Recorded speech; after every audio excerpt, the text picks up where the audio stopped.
بھائی یہ جو ماورائے عدالت قتل ہوا ہے نا، بیان کا میں انتظار کر رہا تھا، اس کے بارے میں کوئی بات کروں گا. اس بارے میں کچھ باتیں آپ کے سامنے پیش کرنی ہیں. بیانات تو آتے رہتے ہیں، کچھ ادھر کے آ رہے ہیں، کچھ ادھر کے آ رہے ہیں. ہمارے ہاں جو عوام ہے وہ دو انتہاؤں کا شکار ہے. اس کو خوب اچھی طرح سنیں. یا تو ایک انتہا یہ ہے کہ جنید جمشید کا بیڑا غرق کر دیا تھا، ممبر سے اس کے منہ سے کوئی ایسی بات نکلی جسے گھما پھرا کے کس پر لے گئے؟ امی عائشہ کی توہین پر، اور پھر وہاں سے نبی صلی اللہ علیہ وسلم کی توہین پر، اور توہین رسالت کا کیس بنا کے اس کے خلاف ایف آئی آر کٹوا دی. جنید جمشید اتنی ٹینشن میں تھا کہ میں بتا نہیں سکتا. اس کو بند کرتے ہیں پنکھے کو یار، بہت شور ہو رہا ہے. دوسری انتہا یہ ہے کہ صاف لفظوں میں ایک آدمی ختم نبوت کا انکار کر رہا ہے، صاف ویڈیو بنا رہا ہے، بالکل دو ٹوک، کوئی اس میں تعویل کی گنجائش نہیں ہے، اور تبلیغ کرتا پھر رہا ہے. اس کا کیس بھی ڈیلے ہوتا جا رہا ہے، جبکہ آپ کے ملک میں قانون بنا ہوا ہے، آئین موجود ہے کہ جو رسول اللہ صلی اللہ علیہ وسلم کی توہین کرے گا اس کی سزا کیا ہے؟ قتل ہے، موت ہے اس کی سزا. اب ہوتا یہ ہے کہ حکومت کو علماء سے یہ شکایت ہوتی ہے کہ یہ لوگوں کو آئین کے خلاف اور قانون ہاتھ میں لینے کے لیے اکساتے ہیں. حالانکہ میرا خیال ہے کوئی سنجیدہ عالم ایسا نہیں ہے جس نے قانون ہاتھ میں لینے کی اجازت دی ہو. اب کوئی بھی سنجیدہ عالم میرے علم میں ایسا نہیں ہے. لیکن حکومت خود لوگوں کو مجبور کرتی ہے کہ لوگ اپنے قانون کی خلاف ورزی کریں اور قانون ہاتھ میں لیں. صرف اس معاملے میں نہیں، اور بھی باقی معاملات میں آپ دیکھ لیں. دیکھیں، ہم جو یہ کہتے ہیں نا کہ عوام قانون ہاتھ میں نہیں لے سکتی، کیوں کہتے ہیں اس کو سمجھیں. میرا بھی ایک بیان ہے اس بارے میں، پرانا بیان چلایا گیا کہ عوام کو ماورائے عدالت قتل کرنے کی اجازت نہیں دی جا سکتی. اس کے پیچھے کچھ تجربے ہیں، کچھ لوگوں کے حالات ہیں. جنید جمشید کا جب کیس سامنے آیا، میں پنجاب گیا، وہاں بھی کچھ سرگودا میں مولانا حسین نیلوی صاحب تھے، بہت بڑے عالم، سیٹلائٹ ٹاؤن سنہری مسجد، وہاں کے امام تھے. ہمارے شیخ حضرت مفتی رشید احمد صاحب کے کلاس فیلو بھی تھے، اور حضرت ان کا بڑا اکرام کیا کرتے تھے. جب وہ کراچی ملنے کے لیے آیا کرتے، حضرت نے ایک دفعہ ان کے بارے میں فرمایا یہ شخص خاندانی شریف ہے. اتنے یعنی حضرت تو بچپن سے جانتے ہیں نا، جو ایک دوسرے کو بچپن سے جانتا ہو تو پتہ چلتا ہے نا کون کیسا ہے. ان پہ توہین رسالت کا کیس بنا کے جیل میں ڈال دیا، اتنے بڑے عالم پہ. اور توہین رسالت کیا، بلکہ ان پہ حضرت حسین کے خلاف توہین کا کیس بنا کے جیل میں ڈال دیا.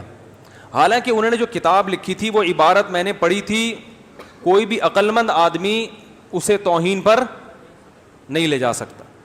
لیکن جس نے بھی دشمنی نکالنی تھی تو ٹھڑک، میں نے بتایا نا، لوگ توہین رسالت کے نام پہ کیا کرتے ہیں؟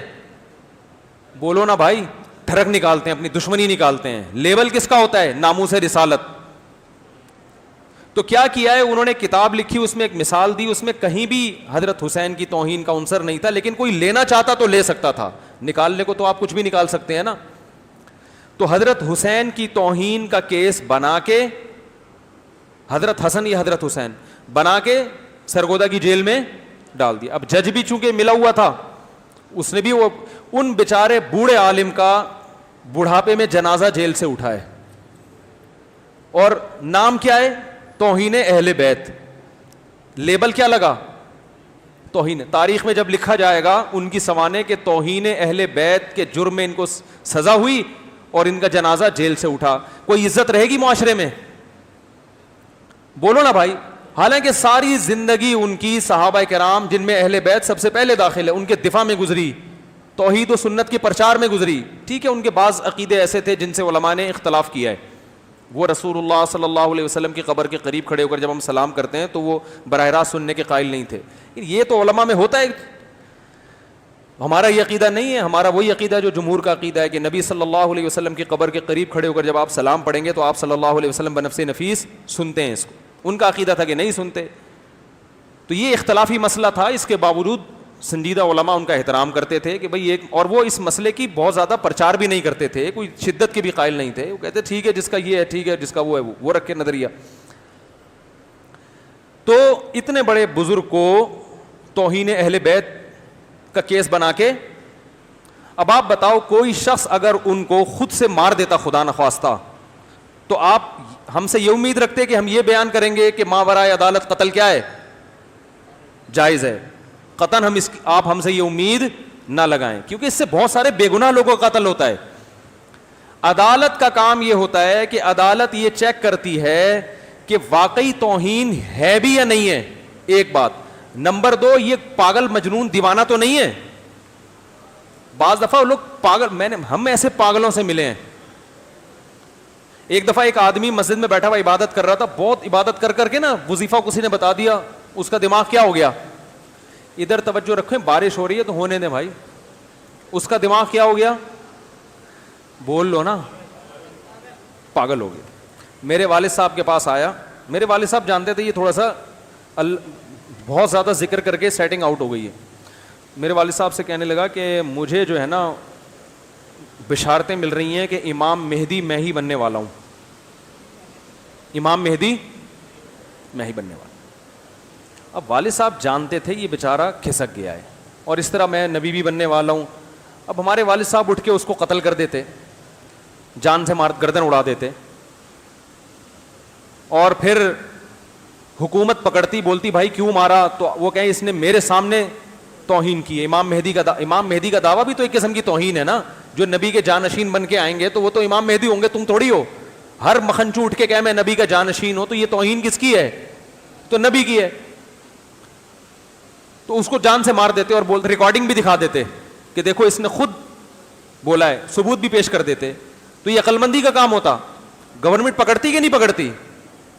گورنمنٹ کہتی کہ بھائی یہ کام, کہ وہ دماغ اس کا صحیح کام کر بھی رہا تھا کہ نہیں کر رہا تھا, وہ پاگل تو نہیں ہے, دیوانہ تو نہیں ہے, ایم ہی مکھنچو کوئی بھی اٹھ کے کچھ بھی بول دے. آپ کہہ سکتے ہیں گورنمنٹ اپنی ذمہ داری پوری نہیں کرتی, اور واقعی نہیں کرتی, میں ابھی اس پہ آ رہا ہوں. لیکن میں ابھی اس واقعہ بتا رہا ہوں. والد صاحب ہمارے تھے سمجھدار, عاشق رسول بھی تھے الحمدللہ, لیکن ان کو پتا تھا کہ یہ آدمی بے وقوف ہے. تو والد صاحب نے اس کو سمجھایا, بیٹا یہ بات میرے سامنے کی ہے, اس کو یہیں پی جا. امام مہدی جو تو نے بننے کا پروگرام ہے نا یہ پروگرام کینسل کروا دے اللہ کی طرف سے, کوئی پیل پال دے گا تجھے بیٹھے میں, سمجھ رہے ہیں؟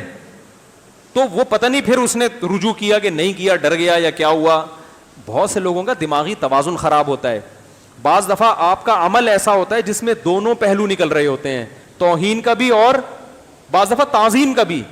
مثال کے طور پر قرآن کے اوراق کو جلانا یہ توہین ہے نا, لیکن یہ تعظیم بھی ہے. اگر آپ اس نیت سے قرآن کے اوراق کو جلا رہے ہو کہ لوگوں کے پاؤں میں آئے گا, بے اکرامی ہوگی, تو بہتر ہے جلا کے راکھ کر دیا جائے. تو یہ توہین ہے یا تعظیم ہے؟ تعظیم ہے یہ. حضرت عثمان نے قرآن جلایا کہ نہیں جلایا؟ حضرت عثمان رضی اللہ تعالیٰ عنہ نے قرآن میں تحریف سے بچنے کے لیے جتنے نسخے تھے سارے آگ لگا دیے. صرف صحابہ کے اجماع سے جو نسخہ تیار ہوا نا سب کے, وہ ایک رہنے دیا جس کو مصحف عثمانی کہا جاتا ہے, تاکہ تحریف نہ ہو. کاپیاں اس کی شائع کی گئیں, جو آج تک رکھا ہوا ہے ترکی کے عجائب گھر میں. باقی سارے کیا کر دیے؟ جلا دیے. تو یہ قرآن کی توہین تھی؟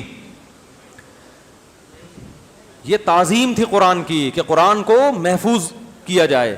سرگودا میں ایک ادارہ ہے جو مقدس اوراق کی حفاظت کے لیے.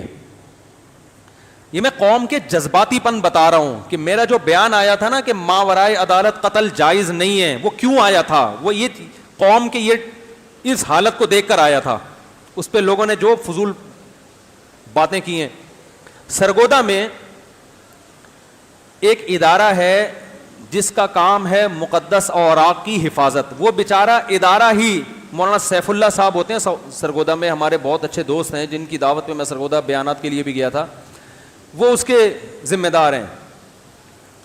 اب وہ کیا کرتے ہیں, جگہ جگہ سے مقدس اوراق جمع کرتے ہیں تاکہ وہ پاؤں میں نہ آئیں, پھر ان کو دفن کر دیتے ہیں.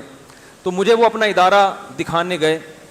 میں نے ان سے کہا, میں نے کہا یار آپ اتنی ٹینشن لے رہے ہو, یہ اتنے سارے اوراق قرآن کے اور احادیث کے اور دعاؤں کے جمع ہوتے ہیں, پھر ٹرک جا رہے ہیں, پھر دفن کر رہے ہیں یا سمندر میں پھینک رہے ہیں, پھر وہ اوراق بعض دفعہ کنارے پہ بھی آ جاتے ہیں, تو آپ کنویں میں ڈال کے جلا دیں ان کو. انہوں نے کہا, کانوں کو ہاتھ پکڑ لیے. انہوں نے کہا بھائی یہ قوم بڑی جذباتی ہے. کہہ رہے ہیں ہم نے, ہمارے کسی دوست نے ایک دفعہ یہ کام کیا تھا, اسی ادارے میں گڑھا کھود کے اس میں لگ کے آگ لگائی, پڑوسیوں نے کیس کر دیا یا کسی گزرنے والے نے کہ یہ قرآنی اوراق جلا رہے ہیں, توہین کر رہے ہیں, اندر ہو گئے. وہ تو پتہ نہیں پیسے کھلا کے چھوٹے ہیں یا کیا کیا ہے. اگر جج سر پھرا ہوتا تو آج یہ بھی لٹکے ہوئے ہوتے, یا قید تو عمر قید تو ہو گئی ہوتی. نہیں آ رہی بات, میرا خیال ہے نہیں آ رہی بات. تو آپ کو ایسے بھی کیسز ہیں کہ مجرم کو چھوڑ دیا گیا, لیکن ایسے بھی کیسز ہیں جو مجرم نہیں تھا وہ کہاں ہیں. اور بہت سارے علماء جو توہین رسالت کے مرتکب نہیں ہیں ان کو اندر کیا ہوا ہے ٹھرکیوں نے, جو دشمن ہیں. کیسے؟ مثال کے طور پر آپ کے گھر کے باہر سیرت النبی کا پوسٹر لگا ہوا ہے, سیرت النبی کانفرنس. آپ غصے میں گھر سے باہر نکلے کہ میری دیوار کا کلر میں نے ابھی نیا کروایا تھا, یہ کس نے پوسٹر لگایا ہے؟ آپ کو نہیں پتا تھا کہ اس میں نبی کا نام لکھا ہوا ہے یا کیا ہے. آپ نے اٹھا کے وہ پوسٹر اس لیے پھاڑ دیا کہ میری نئی دیوار خراب ہو رہی ہے. وہ پوسٹر نیچے کہیں نالا بہ رہا تھا, اس میں گر گیا. تو نبی کے نام کی توہین کا کیس کر کے آپ کو بولتے کیوں نہیں بھائی اندر. یہ بھی ہو رہا ہے. نہیں آ رہی بات سمجھ میں. تو یہاں عدالتیں اگر کرپٹ ہیں اور یقیناً ہیں تو پبلک بھی کوئی اتنی انصاف پسند نہیں ہے. اس کو پتا ہے کہ اس کا مقصد اللہ کے نبی کے نام کی توہین نہیں تھی, اس کو اپنے گھر کے دیوار کی کا غم تھا کہ, اور اس نے پوسٹر اس لیے سے پھاڑا, اس کو نہیں پتا تھا نبی کا نام لکھا ہوا ہے. مگر یہ دشمنی میں لیبل کیا لگائے گا؟ ناموس رسالت کا, کہ میں نبی کا عاشق ہوں. تو یہ ٹھرک بھی ہماری قوم میں ہول سیل کے حساب سے موجود ہے. عدالتیں بھی کرپٹ ہیں. تو میرے بھائی قوم بھی کوئی اتنی دودھ کی دھلی ہوئی نہیں ہے. تو اس لیے اب بڑی مصیبت سے بچنے کے لیے چھوٹی مصیبت کو اختیار کیا جاتا ہے کہ یار اگر پبلک کو اختیار دے دیا جائے تو یہ تو جنید جمشید کو پکڑ کے کوڑ دیا تھا انہوں نے. آپ دیکھو کوئی تک بنتا تھا جنید جمشید کو مارنے کا؟ کتنا مارا اس کو ایئرپورٹ پہ. وہ تو شکر ہے وہاں کیمرے لگے ہوئے تھے, اگر کیمرے نہ ہوتے جنگل میں جان سے مار دیتے. کیونکہ جو لوگ جنید جمشید کو مار رہے تھے وہ ثواب سمجھ کے مار رہے تھے, وہ عشق رسول میں مار رہے تھے, اور ان کا یہ جذبہ اور نظریہ تھا کہ جان سے مار دیں گے تو زیادہ ثواب ملے گا. وہ تو ایئرپورٹ تھا تو سیکیورٹی گارڈ نے بچا لیا. یہی جنید جمشید ان کو کسی جنگل میں ملتا تو میں اگر قسم اٹھا کے بولوں تو شاید جھوٹا نہیں ہوں گا کہ وہ جان سے مار دیتے اس کو. کیونکہ انہی لوگوں نے جنید جمشید کی شہادت پہ مٹھائیاں تقسیم کی ہیں کہ چلو ہم نے نہیں مارا تو کس نے مار دیا؟ اللہ نے مارا. حالانکہ ایسا مخلص آدمی جو بیچارہ دیکھو نبی کے عشق تھا تبھی تو گانے بجانے چھوڑ کے اس طرف آیا نا. اس کی زبان کی ایک لڑکھڑاہٹ پہ یہ قوم اس کو معاف کرنے کے لیے تیار نہیں ہے. اس لیے اس قوم کو کہا جاتا ہے کہ بھائی یہ کام کس کا ہے؟ عدالت کا. عدالت دو چیزیں چیک کرے گی. نمبر ایک کہ اس نے توہین کی بھی ہے کہ نہیں کی ہے. نمبر دو یہ ہوش و حواس پاگل تو نہیں ہے, کوئی بھی چرس پی کے اٹھ کے وہ باولے پن کی باتیں کر رہا ہے. یہ دو چیزیں عدالت چیک کر کے اس کو سزا دے گی. اس لیے کہا جاتا ہے کہ ماں ورائے عدالت قتل جائز نہیں ہے. ابھی جو باقی پشاور کا جو واقعہ پیش آیا تو اس میں دو ٹوک لفظوں میں ایک دفعہ نہیں درجنوں دفعہ اس شخص نے نبوت کا دعویٰ کیا ہے, درجنوں دفعہ. ہم کہتے ہیں ٹھیک ہے قانون ہاتھ میں لینا ٹھیک نہیں ہے, لیکن یہاں پر حکومت ذمہ دار ہے کیونکہ آپ نے اپنا امیج مسلمانوں کے سامنے ایسا بنا دیا ہے کہ جو توہین رسالت کرنے والے کا قاتل ہوگا اس کو پھانسی کا پھندا چڑھانے میں آپ کو ٹائم نہیں لگتا, اور جو نبی صلی اللہ علیہ وسلم کی توہین کرتا ہے اس کا کیس صدیوں طول دیا جاتا ہے اس کو. اتنی لمبی لمبی پیشیاں. تو آپ نے خود عوام پر اپنا اعتماد ختم کیا. اب آپ علماء سے شکایت نہ کریں کہ علماء عوام کو سمجھاتے کیوں نہیں ہیں. آپ نے سمجھانے کے لیے چھوڑا نہیں ہے. کیسے سمجھائیں بھائی اس عوام کو؟ لوگ بولیں گے مفتی صاحب آپ کہہ رہے ہو ماں ورائے عدالت قتل جائز نہیں ہے, تو عدالت پھانسی پہ چڑھا دے تو ہم نہیں کریں گے ماں ورائے عدالت قتل. عدالت اپنی ذمہ داری کہاں پوری کر رہی ہے؟ دیکھو میں ایک بات بتاتا ہوں آپ کو. جب اسلام دنیا میں آیا نا اس سے پہلے ہوتا یہ تھا کہ اگر کسی شخص نے کسی کے باپ کو قتل کر دیا تو بیٹا اپنے باپ کا قصاص لیتا تھا, کیونکہ کوئی عدالت اور کوئی قانون بولو بھائی نہیں تھا. اب قاتل نے آپ کے باپ کو اگر قتل کیا اس کے پاس کوئی ریزن تھی, کوئی معقول ریزن تھی کہ بھائی تمہارے باپ نے یہ کیا, بدکاری کی ہے, زنا کیا ہے, جو بھی کیا ہے, اس بیس پہ میں نے مارا ہے اس کو. اب مقتول جو ہوتا تھا نا, اس کا بیٹا, وہ اپنے باپ کے قاتل کو تلاش کرتا تھا کہ میں اس کو ماروں گا, کیونکہ قانون بولو بھائی نہیں ہے. اب اس میں تو انتقام کی آگ بھڑک رہی ہے نا. اب اسے اگر قاتل یہ بیٹھ کے سمجھائے کہ تیرے باپ نے یہ کچھ کیا, تو مقتول کی اولاد کی سمجھ میں نہیں ہے. وہ کہتا بھائی تو نے تو انتقام لیا ہے, یہ جرم ثابت کیسے ہوگا؟ گواہ کہاں ہے تیرے پاس؟ بعض دفعہ اس کے پاس گواہ ہوتے تھے, بعض دفعہ نہیں ہوتے تھے, بعض دفعہ گواہ ایسے ہیں کہ پتہ نہیں تیرے کوئی رشتہ دار ہیں. تو یہ چیزیں تو عدالتیں کرتی ہیں نا کہ یہ گواہ, ان کی گواہی قابل قبول ہے بھی کہ نہیں ہے. یہ چیزیں تو عدالت کرے گی نا, عدالتیں تھی نہیں. نتیجہ یہ نکلتا کہ اگر یہ اپنے باپ کے قاتل کو قتل نہ کرے تو لوگ اس کو تانا دیتے کہ تیرے باپ کا قاتل سر عام دندناتا پھر رہا ہے اور تو گھوم رہا ہے. یہ انتقام کی آگ میں کیا کرتا تھا؟ اچھا قاتل کیا کرتا تھا؟ بھاگ جاتا تھا, اس کو پتا تھا مجھے چھوڑیں گے نہیں. تو یہ کیا کرتا تھا, قاتل نہ ملے تو قاتل کا کوئی بیٹا ملا, اس کو مار کے اپنی انتقام کی آگ, بولو نا بھائی, یہ فطرت ہے نا انسان کی, انتقام کی آگ بھڑک رہی ہے. جب اسے انصاف نہیں ملے گا تو وہ پھر, حالانکہ یہ غلط ہے. اب اگر کوئی مفتی اس پہ بیان کرے تو مفتی سے آپ اگر یہ بیان نکلوانا چاہو کہ قاتل کو, مقتول کے وارث کو قاتل نہیں ملا تو قاتل کا بیٹا مل گیا تو اس کو مار دو, تو مفتی یہ بیان کرے گا؟ وہ کبھی نہیں کرے گا. وہ بھائی کیسے اجازت ہے؟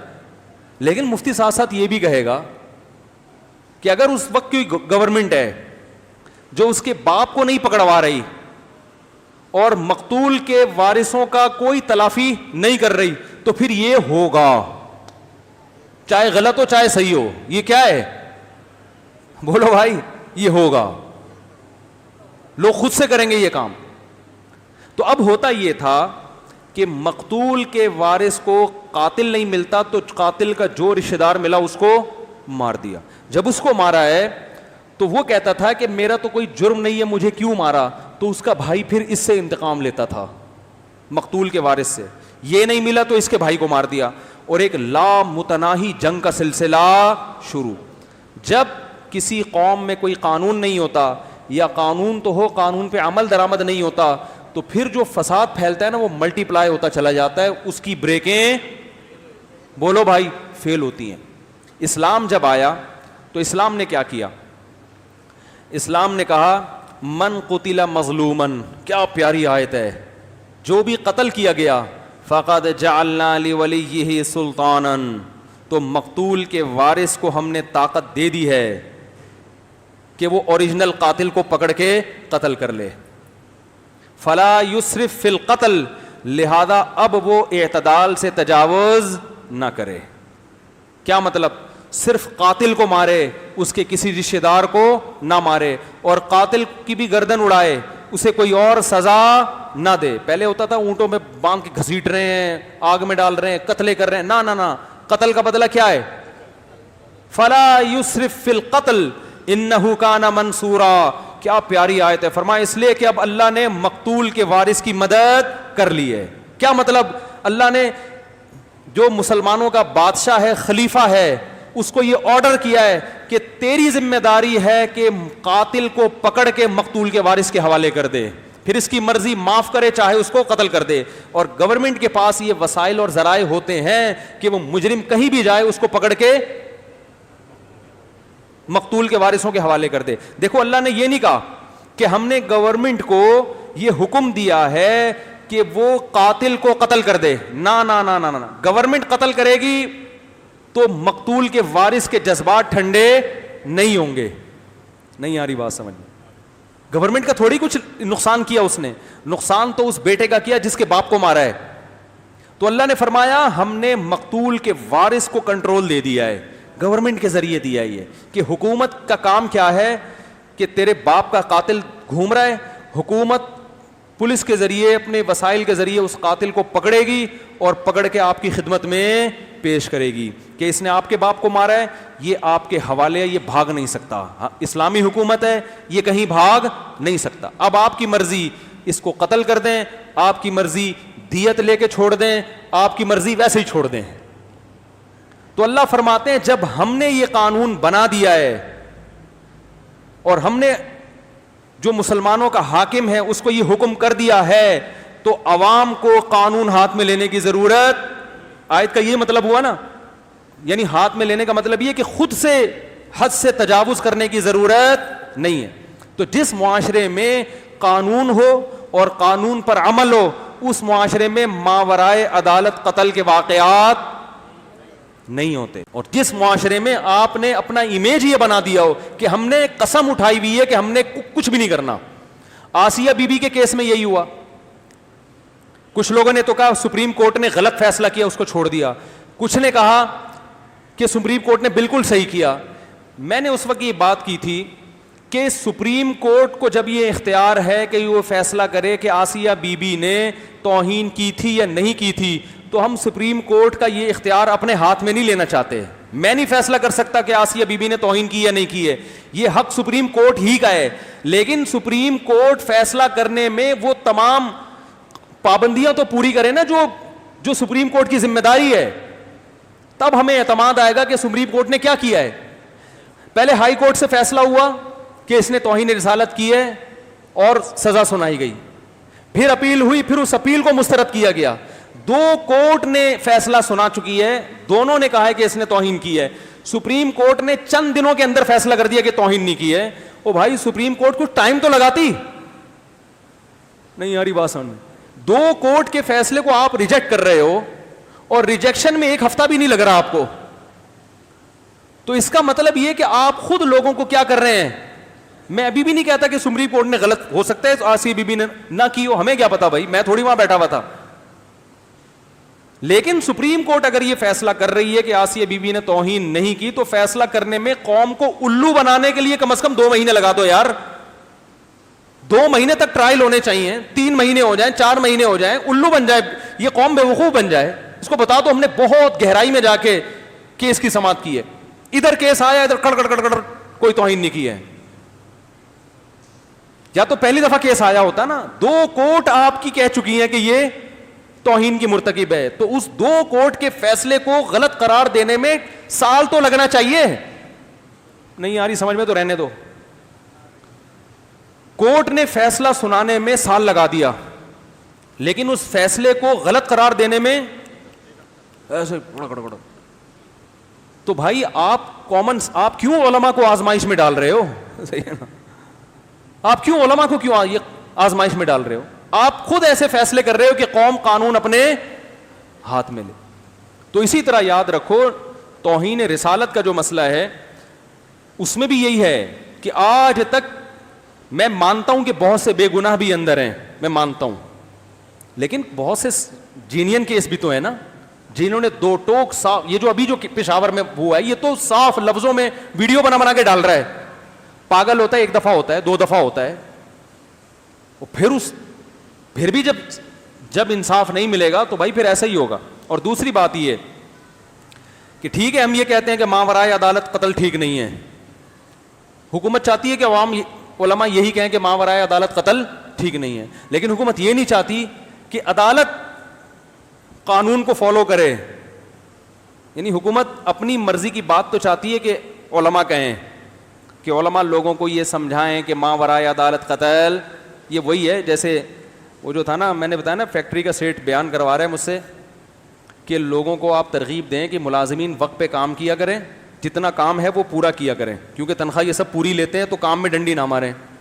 تو میں نے کہا ایک بیان تو ملازمین کے ہوگا اور ایک بیان کمپنی کے مالکان کے لیے ہوگا. وہ بیان یہ ہوگا کہ ملازمین کو ٹائم پہ تنخواہ بولو بھائی دے دیا کریں, کیونکہ قرآن نے ڈنڈی مارنے کا حکم صرف ملازمین کو نہیں روکا, اس سے کمپنی کے مالکان کو بھی روکا ہے, اور کمپنی کے مالکان کو ملازمین کے ساتھ احسان کرنے کا بھی حکم دیا ہے کہ جو تمہارے ماتحت ہیں ان پر کیا کرو, بونس بھی دے دیا کرو. کسی کی بچی کی شادی کا مسئلہ ہے اس کے ساتھ تعاون کر دو, کسی چھڑے چھاڑ کی خود کی نہیں ہو رہی اس کے ساتھ تعاون کر دو. وہ بالکل ایسے گھننے بن کے بیٹھے ہوئے ہوتے ہیں. تو حقوق لینے کی بات ہے تو حقوق دینے کی بات بھی ہے نا. تو گورنمنٹ یہ چاہتی ہے کہ علماء یہ بیان کریں کہ ماورائے عدالت قتل کی اجازت عوام کو نہیں دی جا سکتی, اور علماء جتنے بڑے سنجیدہ علماء یہی بیان کرتے ہیں